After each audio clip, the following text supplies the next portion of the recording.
Hey, this one is part 2 of how I create music. And if you haven't watched part 1, then, go ahead and listen to the previous episode, number 6, before you listen to this.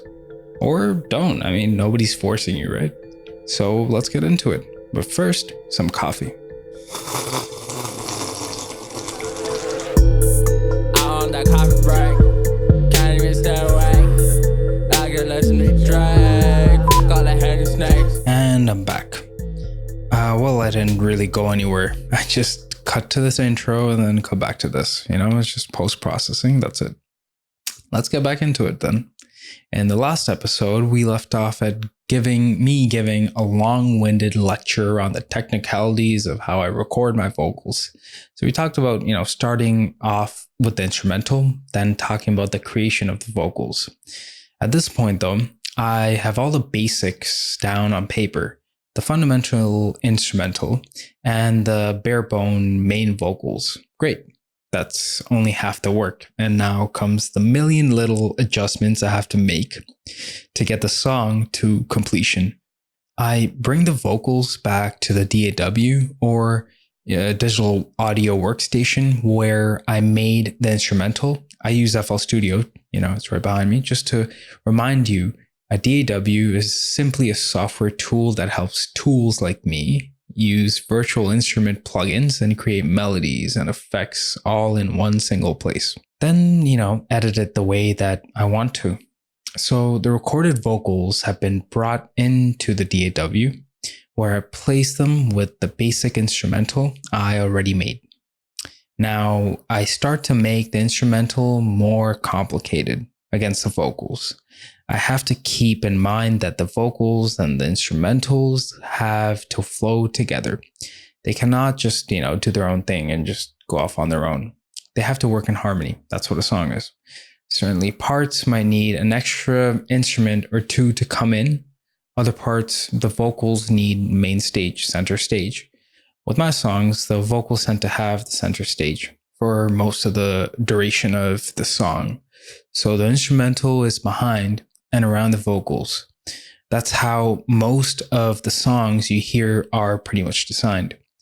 But funnily though, the instrumental takes longer on average than the vocals do to create, at least for me.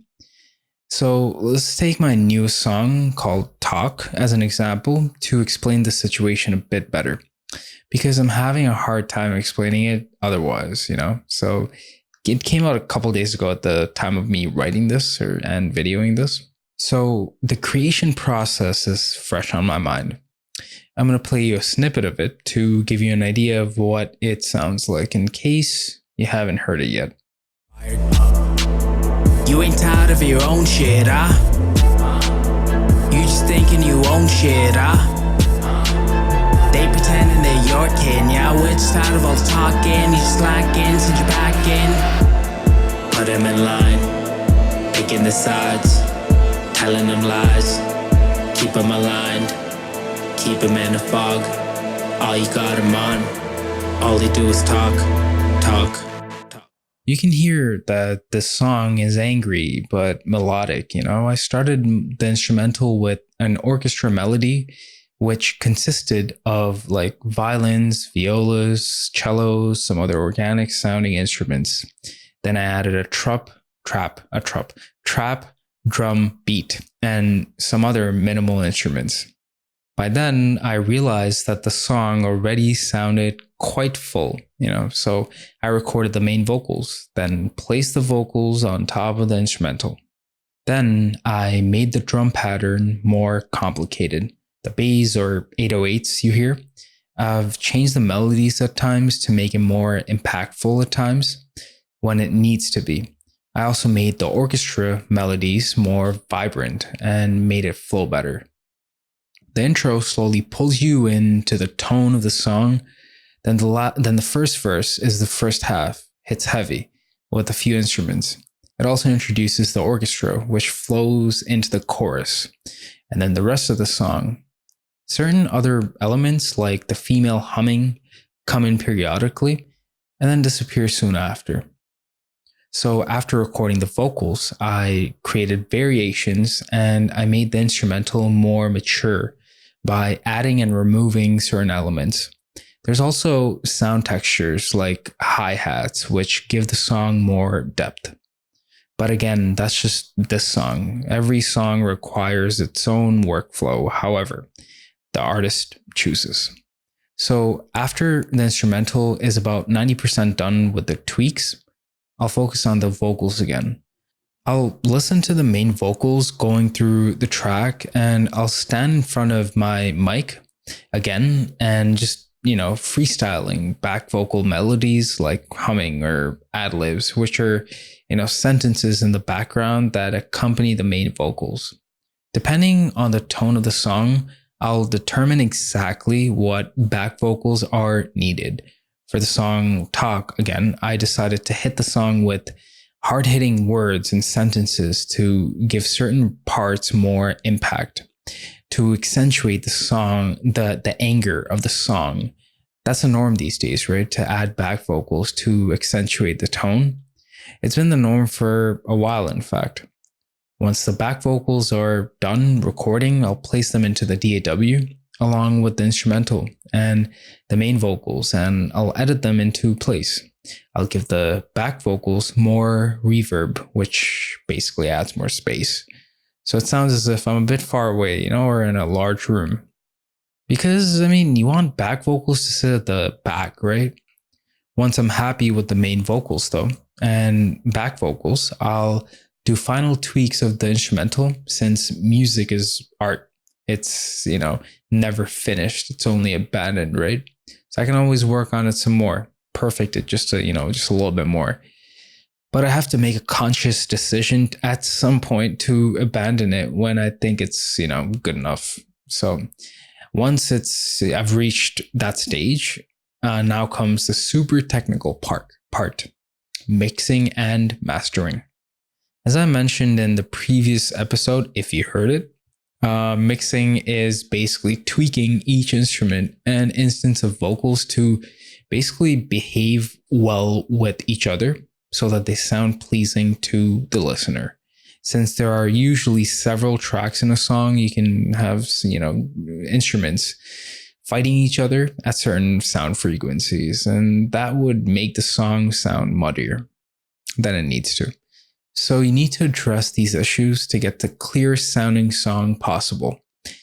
You need to also automate volumes of instruments and vocals. So sometimes there will be certain instruments that need to come to the foreground. So the volume needs to be brought up at that part of the song. They might need to be brought more to the back. So you need to lower the volume then. You'll get the idea. These are all artistic decisions, There's no right or wrong. I used to outsource mixing to a sound engineer because I just didn't feel confident enough in my own ability to basically make the instruments sound good with each other. But I realized that the engineer just wasn't just doing the mixing, just didn't know how to get it the way that I wanted the song to sound like, So I said, screw it. I spent a month just learning how to mix songs on YouTube. There are so many tutorials out there that it's insane. You can learn how to do pretty much anything for free, practically free online these days, which, is a godsend in my opinion. I actually feel very privileged to be alive at this point in time. Now that I've spent considerable time learning how to mix, I can get the song to sound how I want to. I don't have to go back and forth with someone else, only to feel disappointed at the end. But I don't blame them. It's all creative work. And it's next to impossible to truly explain to a person exactly how I want it to sound. So now that I'm relatively happy with the way the song is sounding, or the instruments are sounding against each other and the vocals, I'll save the entire song into one high quality file. Usually it's a WAV file. That's what the type of file is. Now comes the last part, which is mastering. Mastering means taking the entire song and bringing it to the same volumes as what the industry standard is. So whatever you hear on the radio, that's basically the industry standard. Usually after the mixing is done, the entire song is quieter than what you would hear on the radio. So the entire track's volume needs to be brought up, and a few tweaks, here and there, like, bringing the bass up a bit or down a bit. Maybe certain frequencies in the high end need to be tweaked. Just, the final touches to make the song sound, just that much better. Here's the thing though. I built my studio at home, right behind me, and it's not up to par with professional studios out there, obviously, when it comes to the speakers and, the headphones that they use and, the acoustics of the room and the panels and blah, blah, blah. Obviously, I need to spend hundreds of thousands of dollars for that, which I don't have. Also, a seasoned sound engineer can really hone in on the details of a song and make the minor tweaks needed. So I do get a sound engineer to master that, last very little bit to bring it up to make the sound come to, up to industry standards. You might call it a security blanket, because who knows, I might be good enough to master it myself. But it's good to have somebody, it's good to have a second set of ears, professional ears. As I mentioned in the previous episode, almost all big time artists have at least several professionals who work on each of their tracks. Now, in comparison, it's just me, myself, and I right here, working on it from the very beginning to the very end. Not one soul really hears what it sounds like until the mastering bit. So it's important to get a professional to listen and make the minor tweaks at the end. But who knows, maybe I might just master it myself eventually. But that's just, not the norm. The norm is the musician usually creates the music and then hands it off to the sound engineers to get it sound just right. So I'll have to, think on that for a bit, I guess.